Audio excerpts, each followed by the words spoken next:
Good afternoon, Dr. Turner. After our last conversation, I just wanted to put together a brief introduction to my thoughts and plans moving forward for the records management program for the River Park University. I wanted to put together a presentation because I thought it would be a little bit more respectful of your time. Feel free to share this with the board. I will also send you a copy of my slides so that you can share and look at those as you see fit. After our conversation the other day, I wanted to highlight a few of the key challenges that I noticed in our program moving forward. I know that there's some challenges with paperwork transfers and sharing, especially having the remote office of the additional campus. So one thing that we can do right off the bat before we dive into anything else to give us a little bit of peace of mind is implementing a quick plan for a charge-out slip. Our student who was doing the best that they could, sounds like we had some lost in transit. We weren't even sure who had those documents. So if we institute a charge-out slip, we can have somebody, wherever those records would have originated, their records have a slip where those records belong that state these are currently checked out on this date by this person. When they get to their other destination, that slip can be updated with a brief phone call that says now these records are located at this other location, and that will limit the numbers of issues we maybe have in the meantime, and we'll talk about some other solutions as we get further into this program. You have some challenges with your digital and physical storage. Digital, it sounds like you're running out of space. Physical, sounds like there's a few extra things we'll talk about. With your email, right now the 90-day restriction is causing a lot of problems. It sounds like when we destroy everything after 90 days, we have some issues with usage. When we don't destroy anything, we'll run into issues. And now those paper copies that people are printing out stand the risk of being lost, damaged, or stolen. There's a number of departments that have access to copies of information with personal identifiable information. That's information about the students or faculty or staff, their addresses, phone numbers, other specific sensitive information. We want to make sure that that is properly secured and stored. Keeping items in the basement storage. I know we've had some concerns brought up about the floodplain, and also that storage is a little unstructured right now.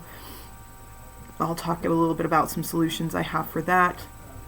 It sounds like your legal team isn't quite ready to jump up on the task, but my hope is that when we put together a little bit more of a secure policy, we will have specific asks, and they'll be able to assist us on those specific asks rather than having to look at the entire program as a whole, and hopefully that will get them more on board. I know you were also concerned about some of the recent security breaches at other universities. Hopefully some of the things that we will be implementing will mitigate that, and I'd also like to reach out to those universities to see if they can give us some of the advice and things that they've learned in the process. Also, I know that there was already concern lifted about emergency preparedness, and I'll think that's something that will slowly be tackled throughout our entire program, but we will want to eventually put together an official plan on that case. And lastly, the archives, I know, would love to have some more access to records and documents to make sure that we are properly documenting the history of our institution, and we'll look into what our solutions are there. In the first year, there's a couple of things we want to get done and accomplished. We need to do an inventory of university records. Before we know what we're dealing with, we need to know what we're dealing with.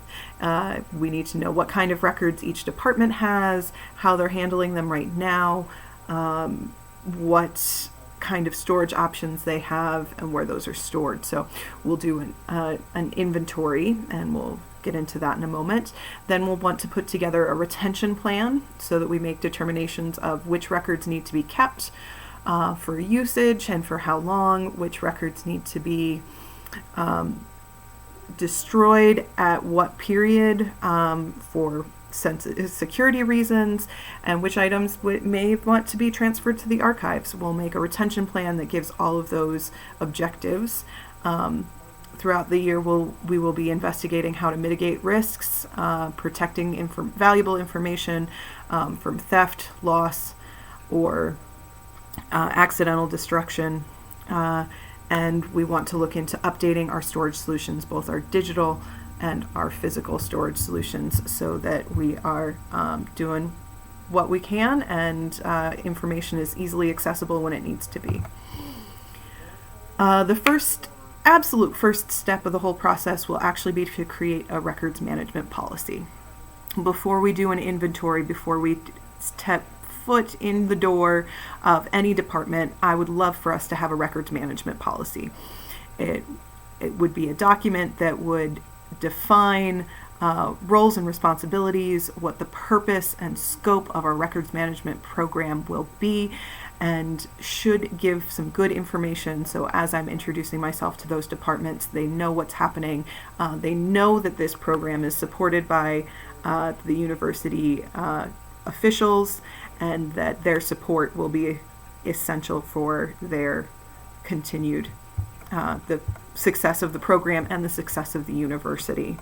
And it will define what we're expecting from them and what we're expecting from university officials. Once we have that in place, we'll want to start the inventory. Inventorying a large university like River Forest will take some time. I think we need to start by going department by department, so that as information is taken in, we can, once we have an inventory of a department, then we can start working on their retention policy and then move on to the next department, so that our policy is moving forward and we're making steps, and not instead of just waiting until the end of the year to check off a whole bunch of items. This will make us feel like we're making progress, like I said, and will help us highlight risk factors before they become too much. We'll be approaching the different departments to find out what kinds of records they have and have been maintaining. And I think we need to start with the departments that have been handling personal identifiable information, because those are our strongest risk sections. Those are going to be departments like the Human Resources Department, admissions, financial aid, accounts receivable, places that have access to sensitive documentation. And I'd like to start with them, like I said, just so that we know where our biggest risk factors are and start working towards ensuring that those areas are well covered. Once those departments have kind of gotten through the process rolling, then I'd like to move on to our sections, our 5 departments that are maxed out with their digital storage. And in the meantime, as we're doing this, I would really like to reassess the ultimatum that was put on those departments recently, the 90-day maximum clean out or we'll clean out for you policy. I think if we could try in the meantime finding a better way to approach that, see if we can find some additional storage for them as this process moves forward. I would really like us to be able to be in a place when we get to destroying documents to make more storage, that we're doing it from a legally defensible position. So we are destroying documents that we have determined are at a place where they need to and should be destroyed, and not destroying documents that might need to be held onto. We can, and I will look into the budget of enlisting the help of an outside company. This will allow me to have more free time, and any other help and assistance that I were to hire, more time working in the details of items, There are a number of companies who work in this type of field, so they have questionnaires already determined that they have tried out in multiple institutions and will know if they work and how to communicate well. Basically, what they would be putting together is a questionnaire and using that questionnaire to help those department heads determine and communicate what documents they have. This is an example of something like that. It gives them an option to talk about how they are classified, if they have any information about how long documents need to be kept for. That gives them an opportunity to share their knowledge on that form. And the forms usually do come with some instructions, since they usually wouldn't be filling this out with someone sitting down with them. But then a member of our team or this outside company, pending availability and funds, would sit down with them and see if anything could have gotten overlooked or missed in the process. This combined approach, having them fill out the form first and the questionnaire and then sitting down with them, I think is the best use of our time. And if we can enlist that help of that outside company, even better. Once we've done that, and once we've gone through an inventory with a department, then we can start tackling our retention plan. We want to take the data that we have and seek some legal advice on making decisions about how that happens. The departments will have some information for us that we'll need. They'll need to be able to tell us how long they use each piece of information and how often they need access to that. But then beyond the use, and the more important part, even if they feel like they use it longer, the more important is going to be paying attention to the legal aspect of it. If the federal, say, I do know with human resources, former employee documents have to be kept for up to a certain length of time, and then past that certain length of time, they must be destroyed for the rights and security of that said former employee. And that legal line is the one we need to focus on. And if departments claim that they need information for longer than that, we need to work with them to find solutions that keep us within the legal bounds. And this is what we'd like to take to our legal team and say, we have these documents, please help us set up the most clean-cut legal recommendations. Hopefully then, like I said, rather than looking at the program as a whole, when we're looking at specific types of documents, they'll be able to help us. Another way that we can reach out for assistance is those universities that have had data breaches, contact their departments that have maybe gone through recent audits after those issues to determine if they have some additional advice that they can share with our legal team and our records management program. And in this process, I'd also like us to implement a records destruction certificate. As I was mentioning on the previous page, that when we're starting looking at our departments that are maxed out on their digital storage, we want to take documents that are, we want to look at which documents we're destroying, make sure that they are within the right time frame to be destroyed, and then make sure that we keep a record to state that those records have been properly destroyed. And if a legal situation were to come up and someone were to be looking for those documents, we could come to them and say, we don't have them because we determined that this was the proper course of action for them, and here is the backup for that. So a document, a records disposal certificate, helps back us up in that case. Once we've gone through those major tasks, some of these other things that we will be working on kind of in tandem and slowly investigating the cost and other things in terms of our technology upgrades. I'd like to get all of the department heads who are working with records into some security awareness training so they know what actions they might be taking that could be putting the university at risk, what things can lead to a leak or accidental destruction of documents that may be very important to the university, and what people might be searching for and what phishing tools might be out there to try and get information leaked through email or document transfer. So getting those department heads into training so that they are up to snuff on what's could and could not be putting us at risk would be a great step in the right direction. Then we maybe will be more sensitive about which documents are being transferred in interdepartmental envelopes. In the meantime, also, I want to look into some advanced email settings options. It looks like we have the highest level of Microsoft Office, and that programming and that level of subscription comes with some additional tools to allow more than just a setting that set and forget 90 days, everything's destroyed. They have some more sensitive options that people can flag things for certain time periods. And if we're paying for that service already, I'd like to make sure that we're using it properly. If we don't have those tools, if that's my understanding of which tools we have access to is incorrect, I want to investigate which ones we have access to and which ones would be best financial choice for us. While doing that, I want to look into a records management software that can assist us in a digitization program.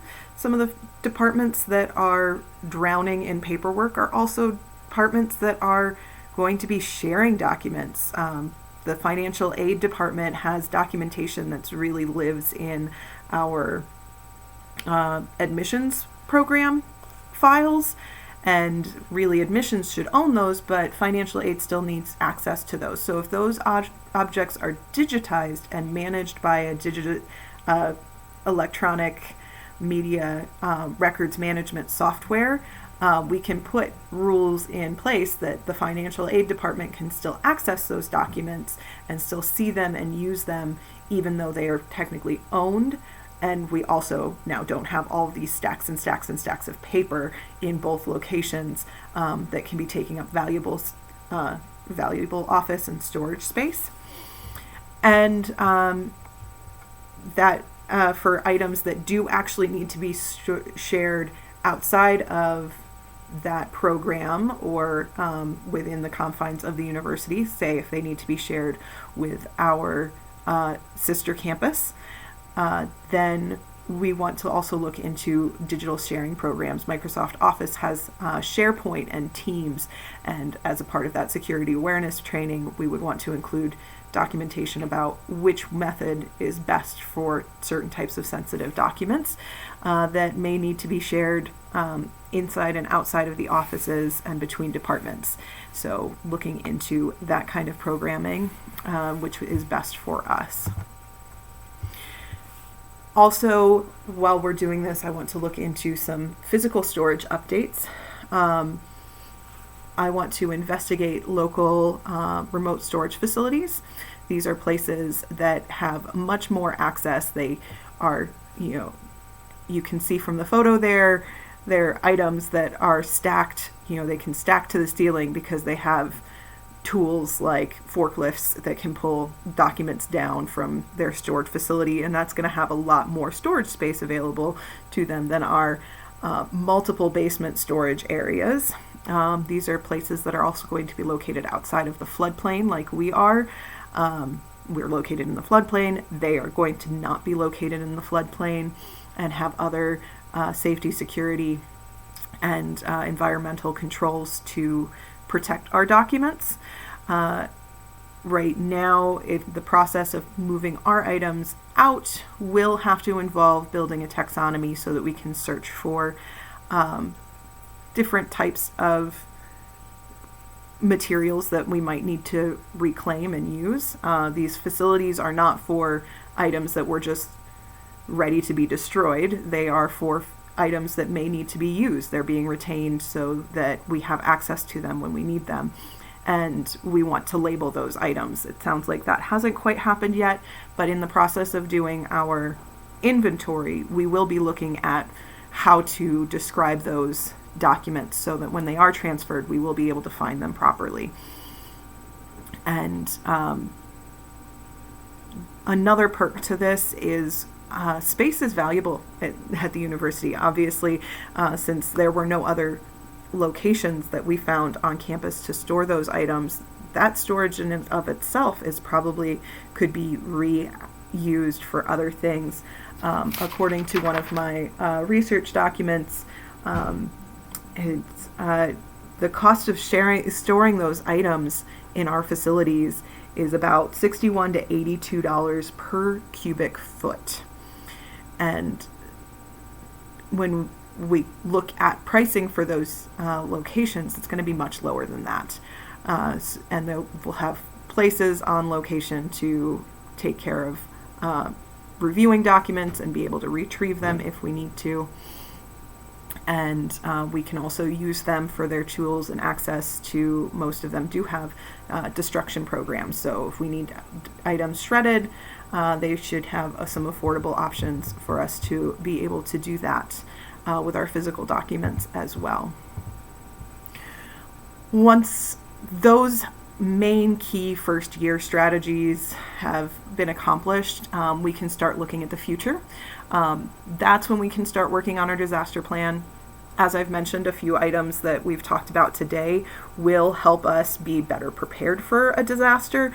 But once we've had a little bit more time to settle into the program, then we can look at putting a real full disaster plan in place. And we can also look into moving more items into our archives. A lot of the retention policy will talk about moving some items into the archives, but even if it doesn't, if that archives determine that there are more documents that they would like access to, we can start working with them in the future about what that looks like and what items they'd like to have access to. And finally, we want to work on some continuing improvements. There's always room for our records management program to move up in the world. Starting from the base level that we are at now, we want to first get our feet into basic mandatory levels of maintaining our records. And once we've achieved that, then we can work towards more advanced principles to have even better access, security, and storage. I've included a few resources that I used to produce this presentation. I am going to be sending you my slides and those two documents that I shared on those screens. They were a little hard to read on a slide, so I will share those documents as well. And if you have any further questions, please feel free to reach out to me, and we can look forward to discussing this further as time progresses. Have a wonderful day.